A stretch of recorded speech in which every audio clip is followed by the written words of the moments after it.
Hey, Genesis family, this week's word of encouragement is John 15, verses 1 and 2, where Jesus said, I am the true vine, and my Father is the gardener.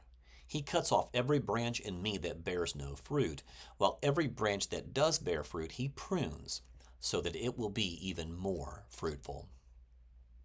I thought about that this past weekend while doing some yard work.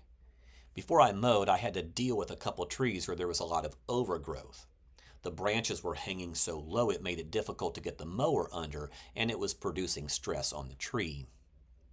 So I spent some time cutting away at those branches, and it was hard work. If it was dead branches I was dealing with, well, they tend to snap off pretty easy. But these living branches, they did not go easily. But every time I would cut off a branch, it seemed to cause the branch to kind of spring up back to life. And by the end of that time, it looked fresher and more alive than ever before. I knew that what I was doing was contributing to that tree's flourishing. You know, flourish is our theme word, and it seems like I see it and hear about it everywhere I go. And while it's good for us to imagine flourishing where we can be our best, sometimes it's the cost of flourishing that we are unwilling to pay, or at least complain about. The Father is the gardener, Jesus said, and so he cuts away things, even when it's because we have been fruitful. God wants to deal with the overgrowth of our life, and that means removing some things that are actually good, taking away some blessings that we had yielded in the past. That's a difficult thing for us to think about, but it's necessary. There is a little tree that sits outside our window that Mary and I have noticed where the base of it is growing at a crooked angle. And because of that, the branches that are going straight up should be to the side. And when that happens, the rain falls on it and the dew comes and those branches bend more and it creates more stress. And we knew that if we did not intervene in that little tree, it would have easily crumbled under the pressure. And so we had to spend some time, and it was a delicate process to know which branches to do away with. Because what we were trying to do in that moment was to direct its growth up rather than to just let whatever grows happen. I think that's the challenge that God has in each of our lives. That each of us have different uniqueness about us, that we are not always growing up straight. And so what does God do? He cuts away at some good things in our life so that he can direct our growth, so that we can become everything that we are intended to be. I think about that in this season that we're in, where good things have to come to an end. For instance, there is a lot of graduations happening in our area, and that's both a sad thing and a joyful thing. It's both the beginning of something and the end of something.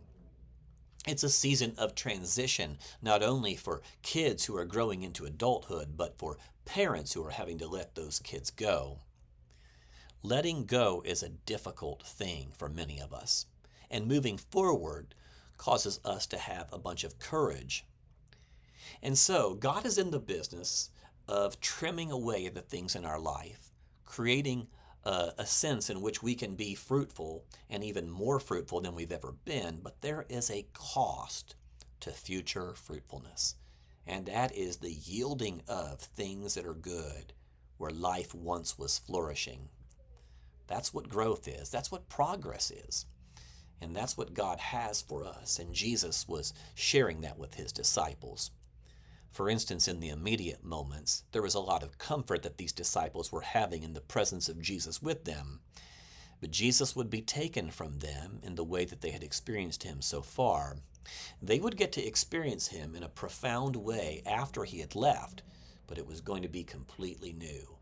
It's as if God was cutting away at that wonderful life-giving experience that they had for those couple years with Jesus so that they could have the greater growth and the maximum fruitfulness of knowing his resurrection power in their lives.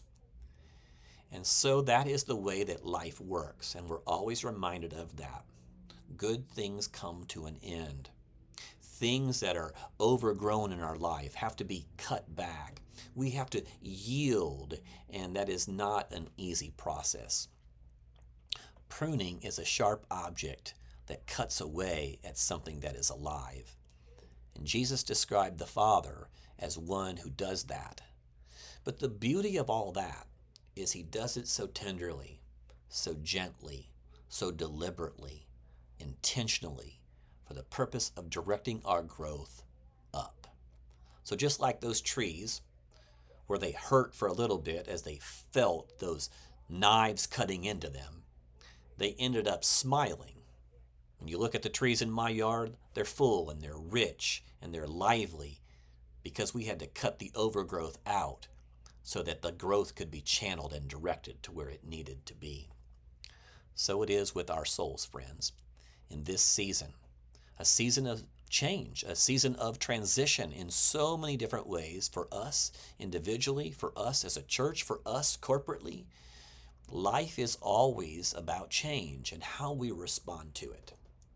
The good news for us is that God will always work through the change to direct us toward growth and greater fruitfulness. So be encouraged. Maybe some of you are experiencing the pruning of God, the cutting away of things that you held dear, the taking away of things where there were blessing, and now you have to let go because God has something greater for you and to work through you. That's the good news of the story of Jesus.